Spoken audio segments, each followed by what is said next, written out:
Hello friend, सभी को good evening. आज हम मुगल शासन के बारे में पढ़ेंगे। मुगल की बात करते हैं तो मुगल की जो भारत में जो स्थापना की गई थी वह 1526 में तथा बाबर के द्वारा की गई थी। मुगल के जो प्रशासन की बात करते हैं तो मुगल का जो प्रशासन है वो शरीयत पर आधारित है तथा इस्लाम धर्म में दो अवधारणाएं हुई है, जिसमें एक है शरीयत तथा दूसरा है तरीकत। शरीयत जो है वह कुरान के अनुसार, यानी कि कुरान के जिस प्रकार कुरान में व्याख्या की गई है उसी अनुसार चलते हैं, तथा तरीकत में क्या होता है कि व्यवहारवादी को अपनाया गया है। तरीकत से ही सूफी संतों की उत्पत्ति हुई है तथा मुगल वंश की जो स्थापना हुई थी वह 1526 में हुई थी, जो कि बाबर के द्वारा। आइए पढ़ते हैं।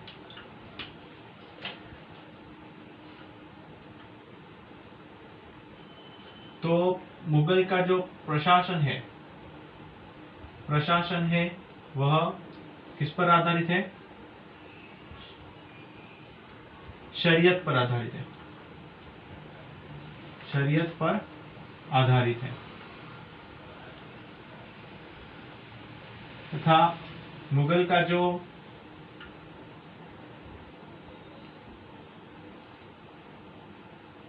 जो राजत्व सिद्धांत है, राजत्व सिद्धांत है वह है अबुल फजल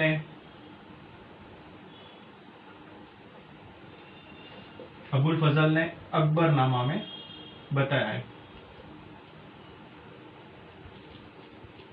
अकबरनामा में मुगल का जो राजत्व सिद्धांत है वह अबुल फजल ने किसमें बताया है? अकबरनामा में बताया है। तथा मुगल वंश की जो स्थापना हुई थी वह 1526 में, जो कि बाबर के द्वारा हुई थी। तथा मुगल के जो शासक है वह बादशाह की उपाधि धारण करते हैं तथा बाबर ने 1507 में बादशाह की उपाधि धारण की थी। किसकी उपाधि धारण की थी? बादशाह की। फिर से देख लेना, जो मुगल का जो प्रशासन है वह शरीयत पर आधारित है तथा मुगल का जो राजत्व सिद्धांत है वह अबुल फजल ने अकबरनामा में लिखा है। अबुल फजल कौन है? तो अकबर के 9 रत्नों में से एक अबुल फजल भी उसमें शामिल है। तथा 1526 में बाबर ने मुगल वंश की स्थापना भारत में की थी तथा 1507 में बाबर ने बादशाह की उपाधि धारण की थी। आगे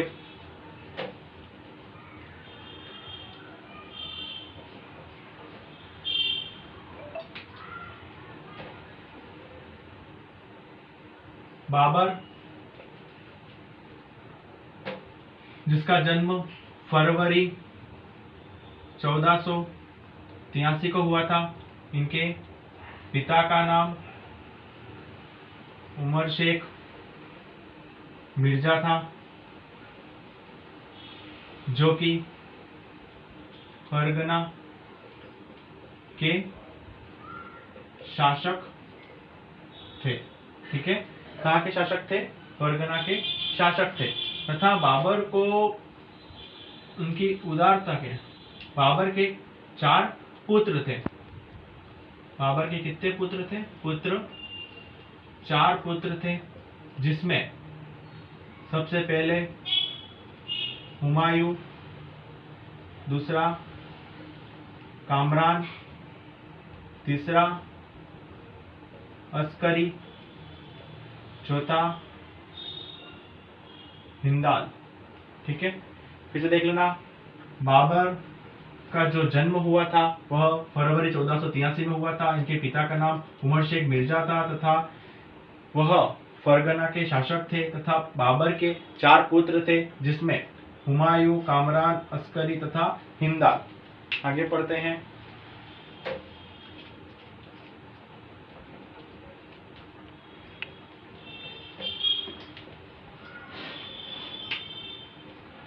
तथा बाबर का जो एक युद्ध हुआ था सबसे मोस्ट इंपोर्टेंट वो है पानीपत का युद्ध। पानीपत का युद्ध हुआ था 21 अप्रैल 1526 में। 21 अप्रैल 1526 में पानीपत का युद्ध हुआ था। पानीपत का युद्ध बाबर वर्सेस इब्राहिम लोदी के मध्य हुआ था तथा इस युद्ध में इब्राहिम लोदी हार जाते हैं तथा बाबर विजयी होता है। इसी युद्ध में सबसे पहले बाबर के द्वारा तुलुगमा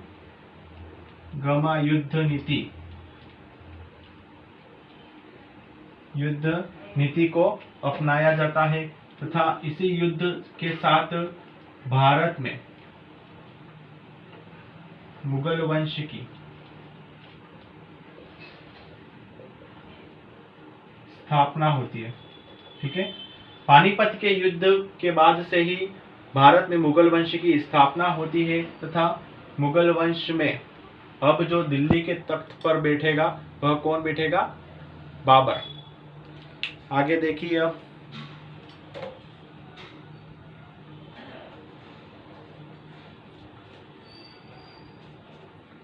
जब बाबर दिल्ली के तख्त पर बैठता है तब मेवाड़ का जो शासक होता है वह राणा सांगा होता है। तो राणा सांगा से एक युद्ध होता है जिस युद्ध का नाम है बयाना। बयाना का युद्ध यह होता है भरतपुर में 16 फरवरी 1527 को। यह बाबर व सांगा के मध्य युद्ध होता है। इस युद्ध में क्या होता है? इस युद्ध में सांगा विजयी होता है।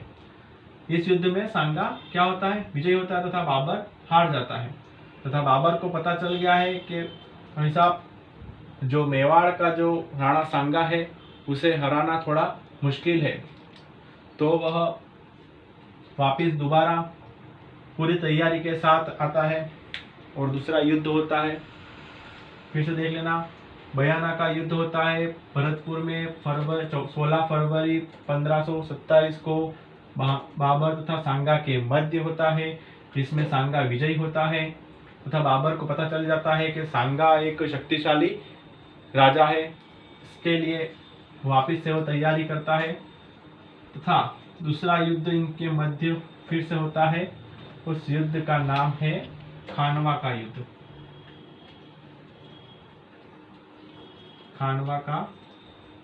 खानवा का युद्ध जो कि होता है वह 17 मार्च 1527 को होता है। यह युद्ध भरतपुर के रूपावास में होता है। भरतपुर के रूपावास तहसील में होता है तथा अब देखिए इधर क्या है? बाबर तथा इधर है सांगा। बाबर जो होता है इस युद्ध में एक तो जिहाद का नारा देता है। जिहाद का नारा देता है तथा इस युद्ध को धर्म युद्ध की संज्ञा देता है। ठीक है, तथा इस युद्ध के पश्चात बाबर जो है वो गाजी की उपाधि धारण करता है। सबसे मेन काम दो करता है, एक जिहाद का नारा देता है तथा सभी मुस्लिमों को कहता है कि ये एक धर्म युद्ध है। उसी के कारण यानी कि सभी मुस्लिम जो बाबर के होते हैं वह एकजुट होकर लड़ते हैं तथा गाजी की उपाधि तथा इस युद्ध के बाद गाजी की उपाधि धारण करता है। सांगा की ओर आते हैं तो सांगा क्या करता है? सांगा एक राजपूती परंपरा है, पाती पेरवन परंपरा का पालन करता है तथा इसके आसपास के जो भी राज्य हैं उनको यह पाती पेड़ों परंपरा के माध्यम से यानी कि युद्ध में आमंत्रण करता है, युद्ध में उसकी सहायता के लिए बुलाता है। तो इस युद्ध की सहायता में कौन कौन आता है देखो, तो मारवाड़ से राव गंगा का पुत्र मालदेव आता है तथा आमेर से पृथ्वीराज कछुआ आता है।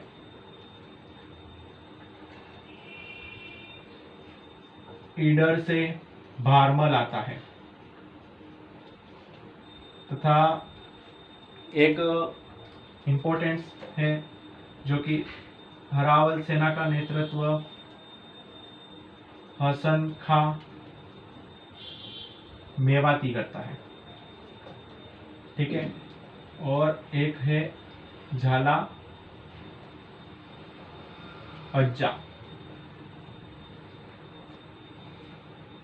आपको पता ही होगा कि जब हल्दीघाटी युद्ध होता है तो हल्दीघाटी युद्ध में महाराणा प्रताप का जो सेना का जो हरावल सेना का नेतृत्व जो करता है वो हकीम खां सूरी करता है तथा यहाँ पर खानवा के युद्ध में सांगा का साथ देता है तथा हरावल सेना का नेतृत्व जो करता है वह होता है हसन खां मेवाती होता है तथा जब महाराणा जो सांगा घायल हो जाते हैं तब उनका स्थान जो ग्रहण करता है वो झाला अज्जा होता है तथा ये घायल होकर जो कालपी यूपी में चले जाते हैं तथा उससे पास में यानी कि इरिच गांव में इन्हें जेल दे दिया जाता है तथा मांडलगढ़ भीलवाड़ा में इनका अंतिम संस्कार किया जाता है तथा मांडलगढ़ भीलवाड़ा में ही इनका जो स्मारक बना हुआ है तथा इनका एक और स्मारक जो बना हुआ है बसवा दौसा में बना हुआ है तथा आगे की जो इस युद्ध की चर्चा है वो अपन जब मेवाड़ पढ़ेंगे तब विस्तृत चर्चा करेंगे। आगे बात करते हैं।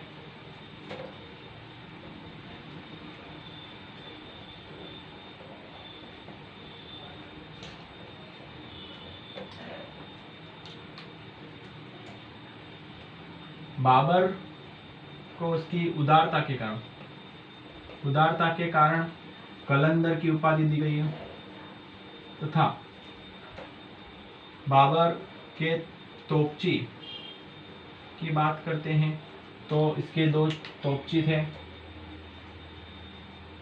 उस्ताद अली का दूसरा है मुस्तफा। ये क्या थे?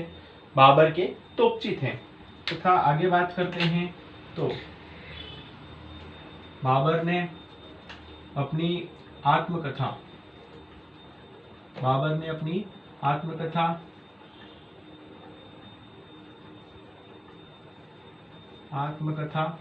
बाबरनामा में लिखा है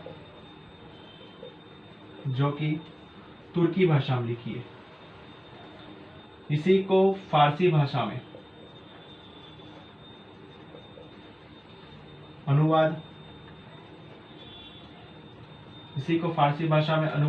अब्दुल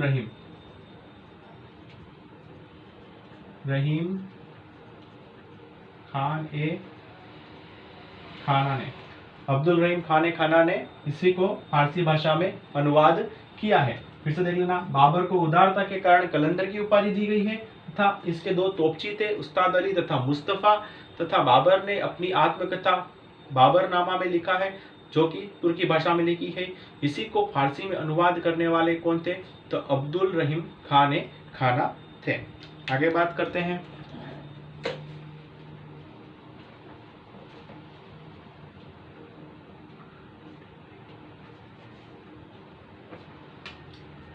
बाबर को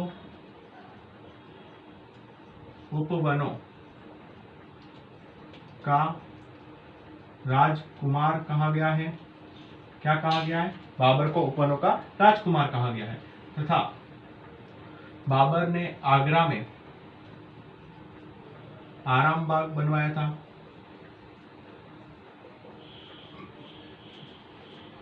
तथा जब इसकी मृत्यु हो जाती है 26 दिसंबर 1530 को। तब इसे सबसे पहले तो आगरा के आरामबाग में दफनाया जाता है। सबसे पहले इसको क्या आरामबाग में, आगरा के आरामबाग में दफनाया जाता है। परंतु इसकी